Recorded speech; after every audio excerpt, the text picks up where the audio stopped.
President Obama's so-called charm offensive is not over by any means, and you could say he's planning another dinner date with Republican senators while he's going out with the Republicans again in April. They aren't necessarily the ones he took out for a meal just a few weeks ago. Listen to this.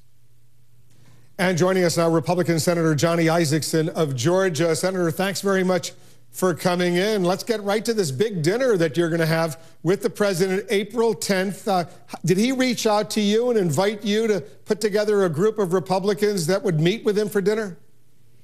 Yes, Wolf. It's good to be with you, too, by the way, and happy Easter to you and all the viewers today. The president called me early last week. He said that his first meeting with 12 Republicans he felt had been productive in sharing common ideas and finding differences, and he wanted to reach out and meet with 12 more and ask if I would put together 12 Republicans to have dinner with him on April 10th, and I'm in the process of doing that now. So you're coming up with a list, presumably people who didn't have dinner with him at the Jefferson Hotel here in Washington, other Republicans. Can you tell us who's on your list? Who's already accepted?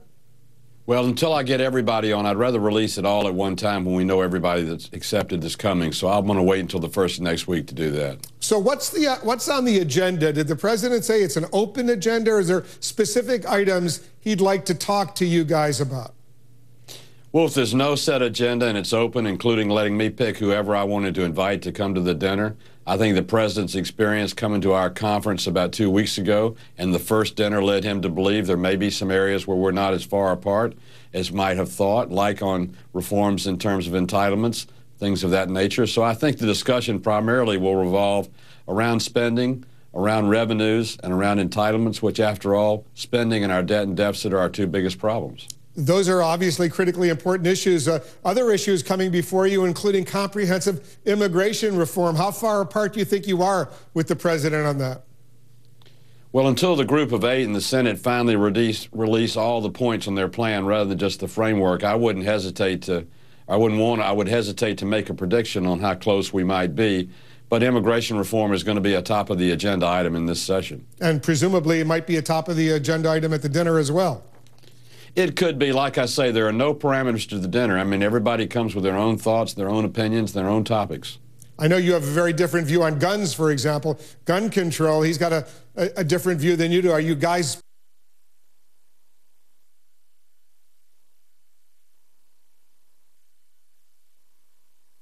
in the right to bear arms and gun control in terms of confiscating weapons or not allowing weapons to be bought would not be a vote the people of Georgia would expect to have.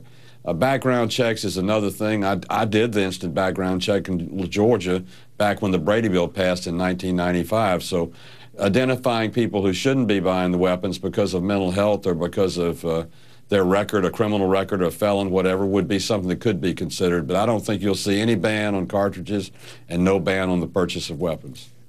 Can a dinner like this, Senator, really make a difference?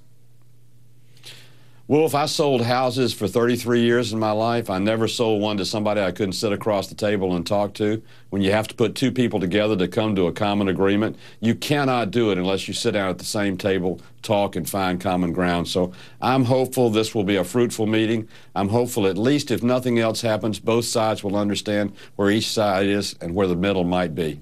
I think there were, 45 Republican senators. He reached out to you. Why you? Did he tell you why he called you and asked you to put this dinner together? No, he did not. Do you have any inkling?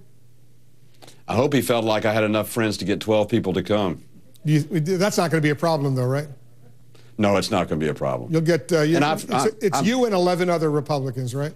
Yes, sir, that's correct. So it'll be 12 Republicans, the president, presumably he'll bring an aide or two. What's the most pressing question you have on your mind going into this dinner?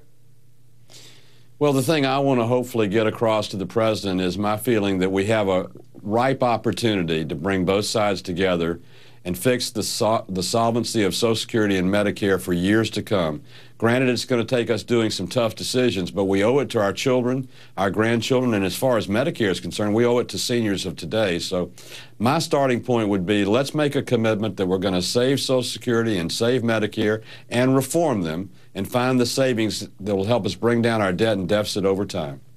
Yesterday, our chief congressional correspondent, Dana Bash, did an excellent report here in the Situation Room on the film Argo and your new initiative, a legislative initiative, to try to finally get some compensation for those American diplomats and security personnel who were held hostage by the Iranians for 444 days. What are the prospects? What do you think the chances are that finally your piece of legislation will get through and they'll each get a few $1 million? Well, we were very close last year. We almost made it at the end of the session and failed. I think the popularity of Argo, the fact that it's won an Academy Award, and if you watch the movie, the riveting depiction of what those hostages went through has raised the visibility of the issue. We have the Iranian sanction money flowing in now, which we can assess or tap to see to it these people are paid for their suffering and for the terror they went through. I'm committed to doing it. I think the American people would back it up, and I think we've gained the support in Congress to do it. Hey, Senator, good luck. Thanks so much. Thanks so much for coming in. Thanks, Wolf. Good to be with you.